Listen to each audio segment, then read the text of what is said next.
Greetings and bienvenue, MITZU. Thank you for returning to this broadcast, and welcome to new viewers joining us for the first time. If you like a video, then feel free to subscribe. Down the numerical rabbit hole, so I'm going to call him David since it's easier than dealing with the BS we'll get over his real name. But I've known this guy for a long time. He's an Indian who grew up on a reservation and dealt with all kinds of paranormal shit like Bigfoot and UFOs on the regular.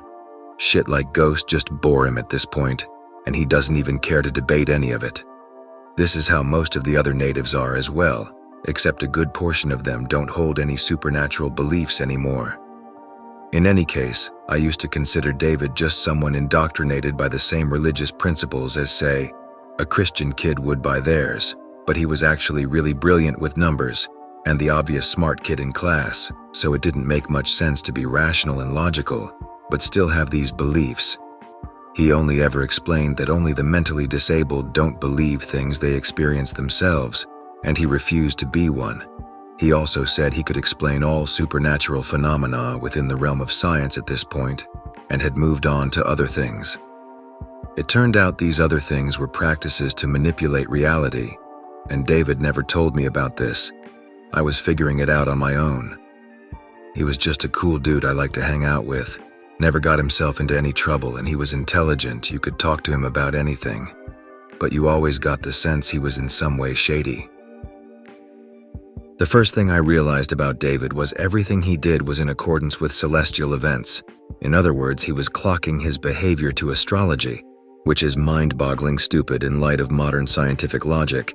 But there was no other explanation for his absence from our social groups and total antisocial behavior during certain times of the year, observable pattern, and even monthly and weekly cycles, obvious joke averted. I even asked him what his sign was once, and he told me he didn't believe in astrology, but he did it in such a way that only a person who is obviously into something would do to push the topic aside. You can't get people to start talking about a subject they know everything about and keep them from slipping up somehow, so the smart ones just don't talk about it. I could be coming to my own conclusion, but it would fit with his overall obsession with numerology.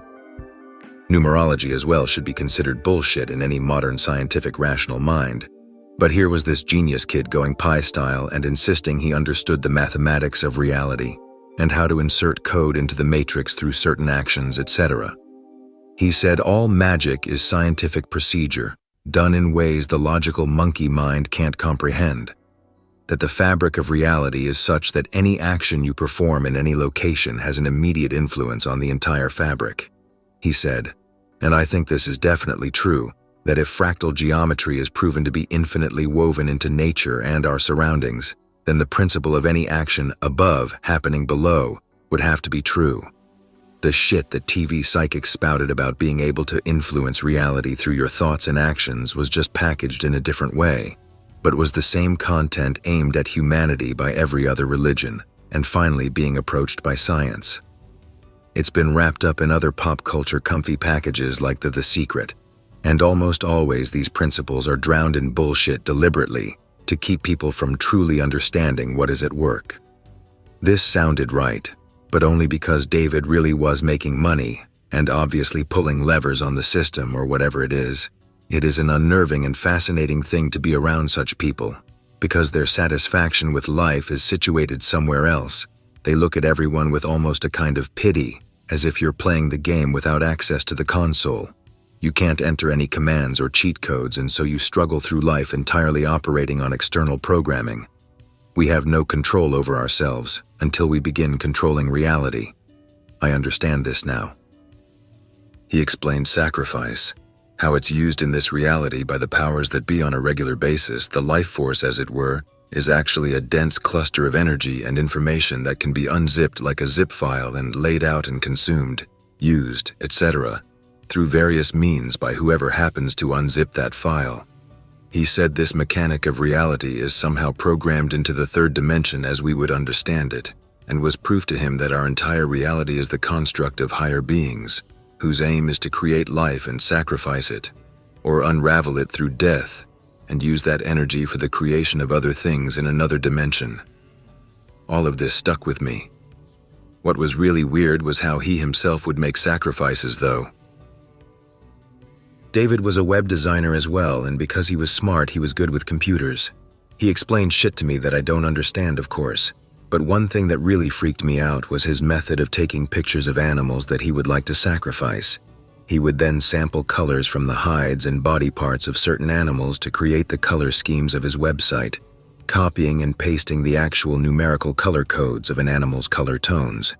He would also make sure that his CSS and HTML coding, the proportions and sizes of everything, font sizes and etc., could all revolve around the number 33 and 8, all kinds of numerical abstractions in order to ensure that every time a page is loaded, the computer is going to read numerical enchantments and that this affects reality.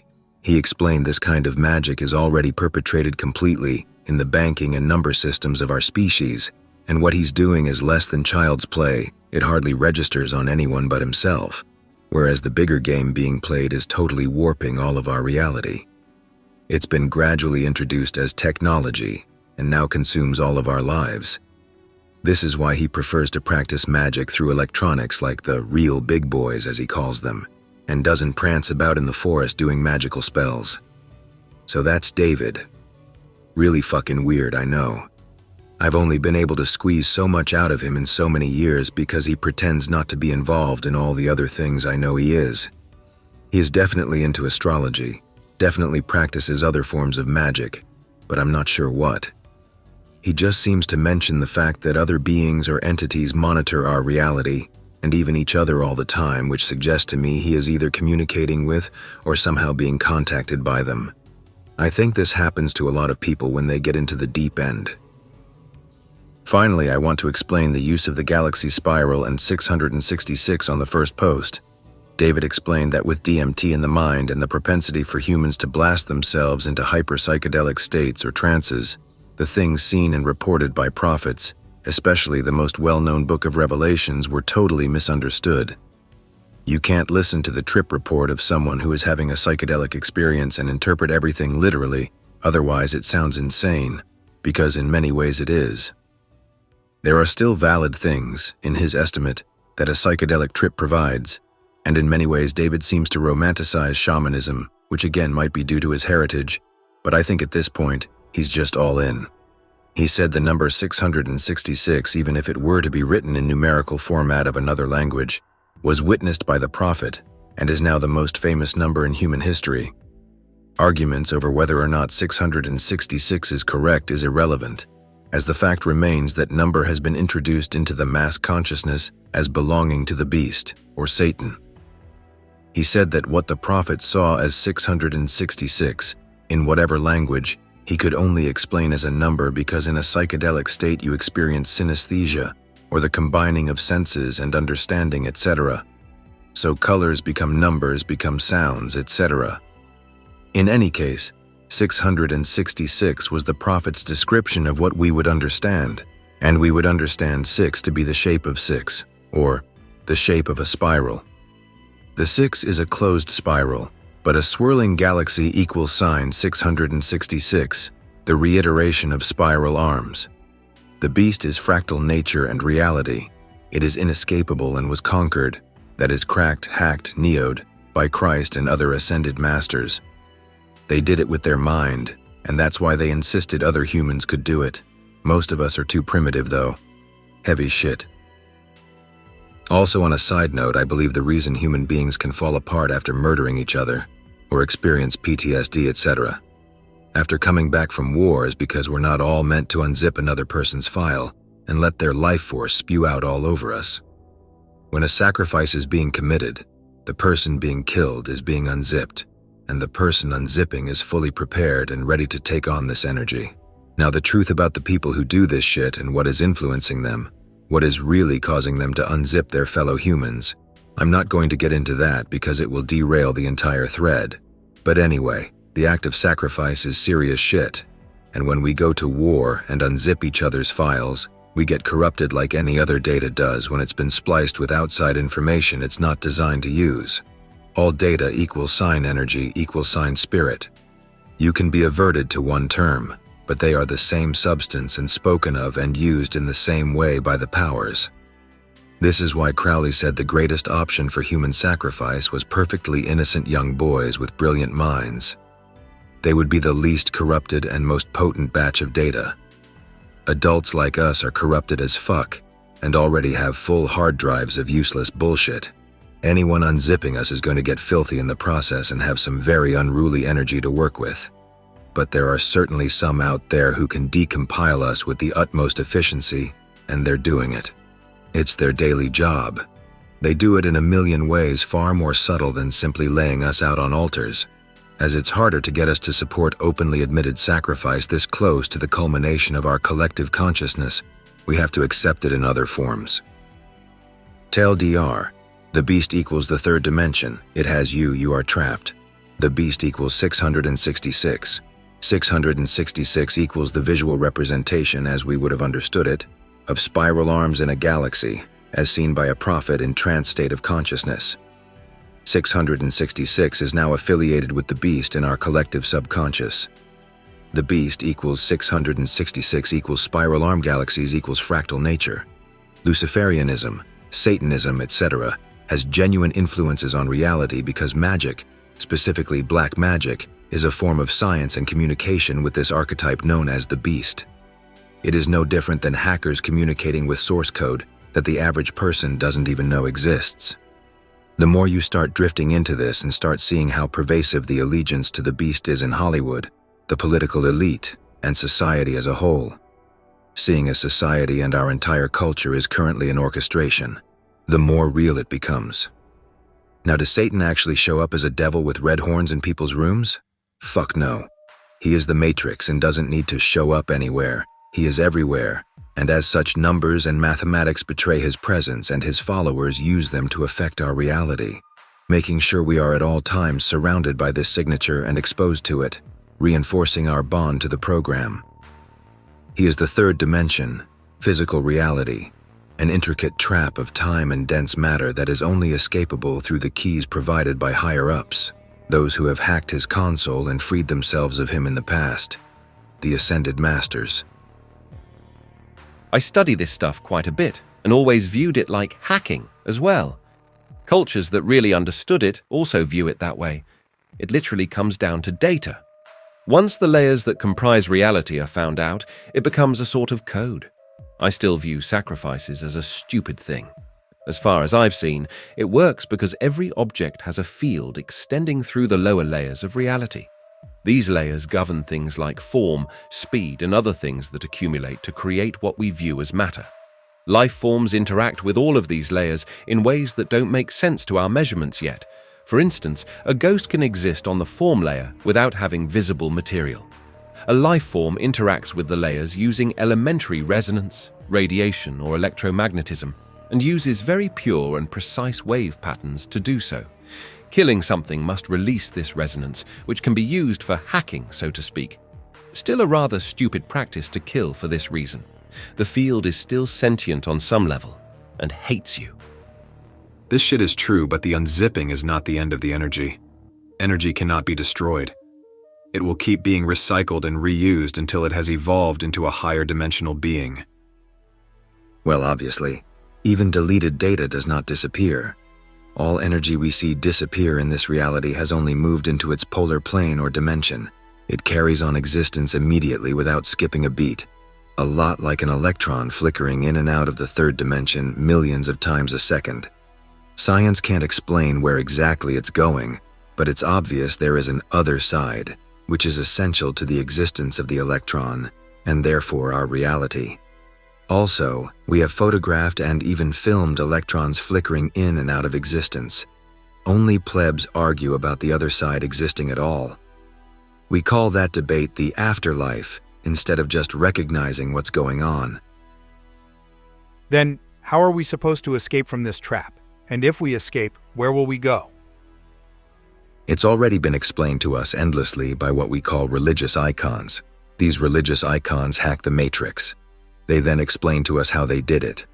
We then either have them killed for being witches or glorify them as gods, even when they demand we not do that.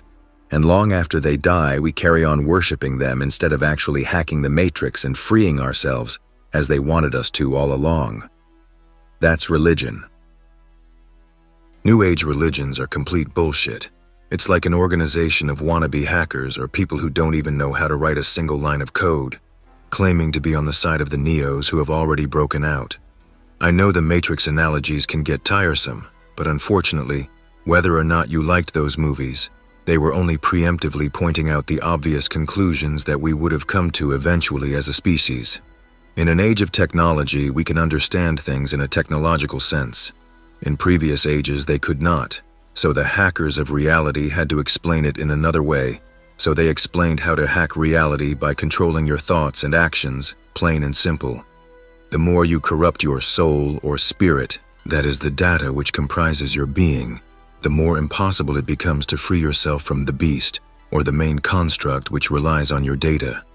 The act of having self-control and rising through the ranks of data structure comes from some higher archetype which Christ eventually could no longer distinguish between himself, so he spoke to others telling them they could only hack the matrix through him, when in fact he was referring to himself as the entity of self-control or light, or whatever force it is that intends to free us from the beast.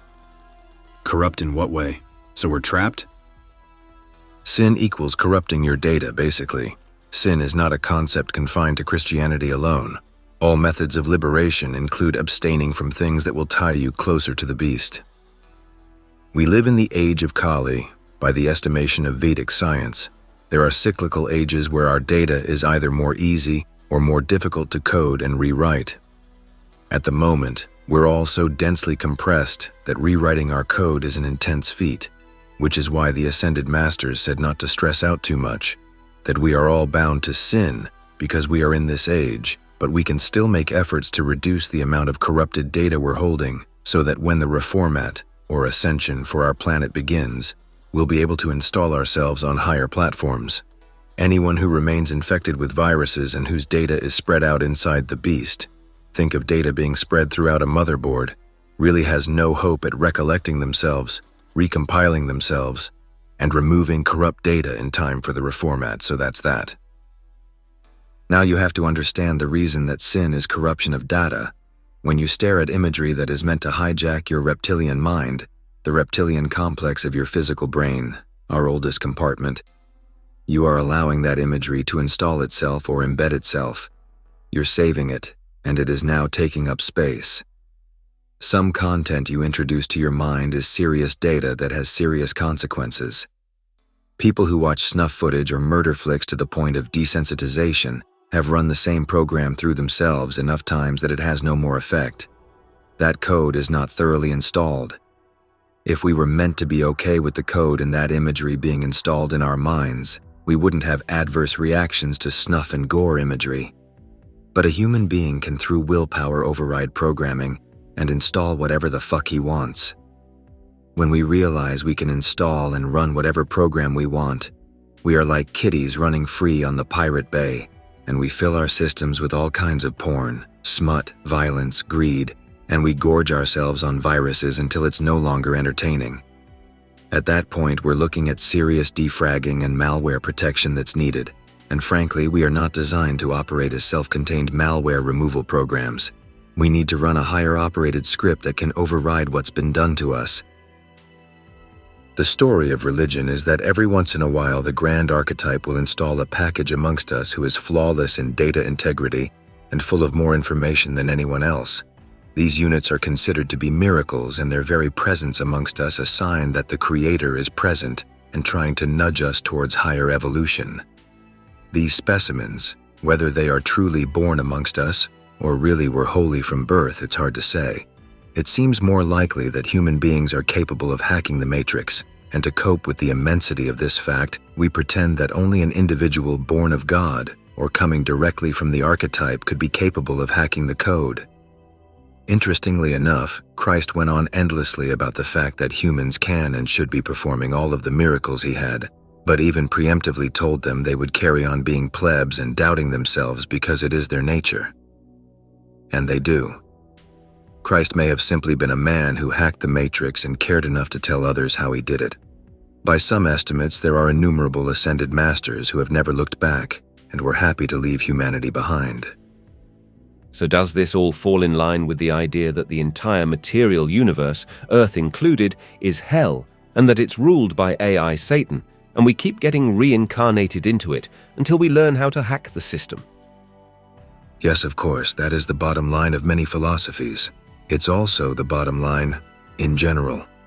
Realization that we come to upon death when we experience immaterial and infinite realities is that we were trapped in a limited and dense reality we thought was truly real, and we used to believe ourselves in peril of dying.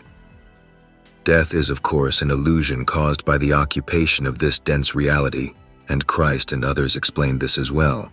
So that would be the second revelation mankind is intended to realize. Also, this is a topic for another thread, but we are constantly being reminded by them that we are dead. The symbolism and subliminal speaking that is done to mankind is constantly telling them, "You are dead," by surrounding human beings in death symbolism and having death cults run their societies, etc. The fear of death code is reinforced, and furthermore, the psyche of the human is abused as it is mocked with the fact that it's not really alive, and has in fact fallen into a sort of death reality or dense trap. Surely to anyone occupying higher dimensions, we are struggling through a dense and miserable state and trying to make the best of it.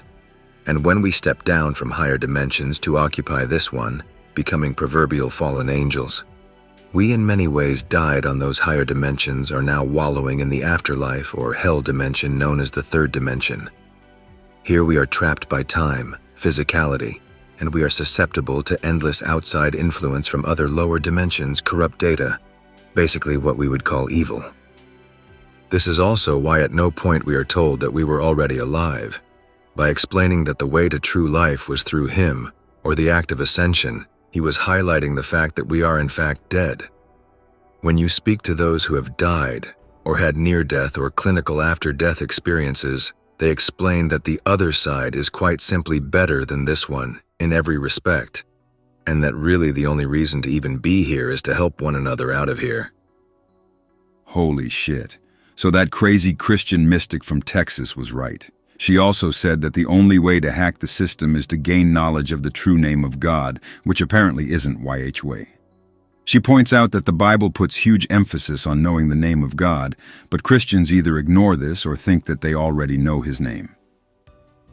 The movie Pi is about numerology, and ultimately how you will inevitably stumble upon the name of God or His mathematical pattern, that is, Mark of the Beast 666 or some expression of fractal geometry.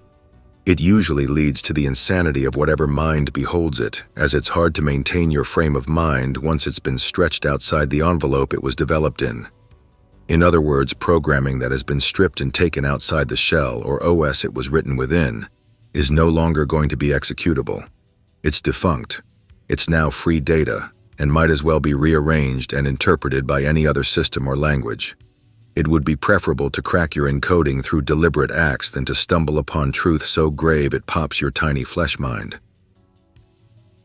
It should also be noted that the God of this dimension has never truly been the one true God, but is in fact the Mark of the Beast, 666, the pattern of time and material which creates the third dimension, and it is for this reason that selling your soul to the devil brings about immediate results, and occult activity is carried out by those at the very top. In fact, it would make little sense for anyone to reach the very top of a construct like this without accessing the code of the beast. And although they cover everything in the death cult and dark ritual, attributing so much power to demonic influence, they are simply cavorting with the architect of the third dimension more intimately than those of us who would rather liberate ourselves entirely from it. Their true power comes from selling out in the gravest sense of the word and ingratiating themselves fully into the motherboard of the beast, using all their available capacity as a unit of memory, energy, and function. The effort to remain a self-compiled script that is no deleted or formatted or devoured is again tackled by the Ascended Masters, who reiterate that in truth you cannot hold onto your ego or any constructs you developed in this dimension. It will all be unraveled, and you must learn to work with your truest, most basic source code in order to rewrite yourself. Ego, guilt, judgment, hate, and all external programming are separate from your basic source. Your only comprehension of what it means to work with or be within base source mind is in deep meditation, trance, or the short time preceding your birth when you are still wildly alien and uncomfortable and unfamiliar to this reality. All faculties which you have developed to cope with and manipulate this physical reality are actually washed away at death, returning you to a newborn state of mind where pure consciousness or source energy is all you are. Few people can or will ever remember being source energy, especially since we've already rewritten ourselves into complex structures and have run our own programming in so many dimensions that rely upon our ego and identity. But ultimately, our explanation of what it means to return to God at death remains the same, although often the realization is that we are in fact the programmer inhabiting the bodies of his own scripts, and we as programs, with or without corrupted data, were never truly separate from the programmer, and had in fact programmed ourselves with the capacity to forget we were the programmer, allowing us to experience what we call life. You know, OP, I rewatched The Matrix after having only seen it as a kid, and I realized that it was the whole reason I started doing drugs. I've done DMT and I felt the fractal shit too. As clearly batshit as this stuff seems, I feel ya. Although we define it in technological terms, none of this is new, and people have been hacking the Matrix and understanding it in their own way for thousands of years. All the Wachowski brothers. The thread was written in 2012. No need to rant in the comments. Had to do was trip out and come to the obvious conclusions, and now we have a popular, cultured model of this idea. This happens with many things, of course, and it's easy for people to dismiss genuinely ancient truths by simply saying, "This sounds like a fictional story I heard before." Fictional stories certainly can't be metaphors for actual things. Therefore, this is certainly fictional. By hijacking every religious icon and orchestrating organized religion into a pop culture buzzword, everyone is able to dismiss the truths within a religion because they've already seen it presented as fiction. Hollywood or Magic Wand is considered an occult mecca and center of operations for a reason. Influencing popular culture to accept truth as fiction is an ancient craft with many elements. And whereas they were rewriting religion in the past, now they rewrite every facet of truth or self-discovery into a fictionalized story to help you dismiss these truths when they integrate into your script. Cult shit, not making any attempt to see the inherent truth reflected in all. The world is like a ride at an amusement park, and when you choose to go on it, you think that it's real because that's how powerful our minds are. And the ride goes up and down and round and round. It has thrills and chills, and it's very brightly colored, and it's very loud, and it's fun for a while. Some people have been on the ride for a long time, and they begin to question, is this real, or is this just a ride? And other people have remembered, and they come back to us. They say, hey, don't worry, don't be afraid ever, because this is just a ride. And we kill those people. Ha ha ha. Shut him up. We have a lot invested in this ride. Shut him up. Look at my furrows of worry. Look at my big bank account and family. This just has to be real. It's just a ride. But we always kill those good guys who try to tell us that. You ever notice that? And let the demons run amok. But it doesn't matter because it's just a ride. And we can change it anytime we want. It's only a choice. No effort, no work, no job, no savings and money. A choice right now between fear and love. The eyes of fear want you to put bigger locks on your doors, buy guns, close yourselves off.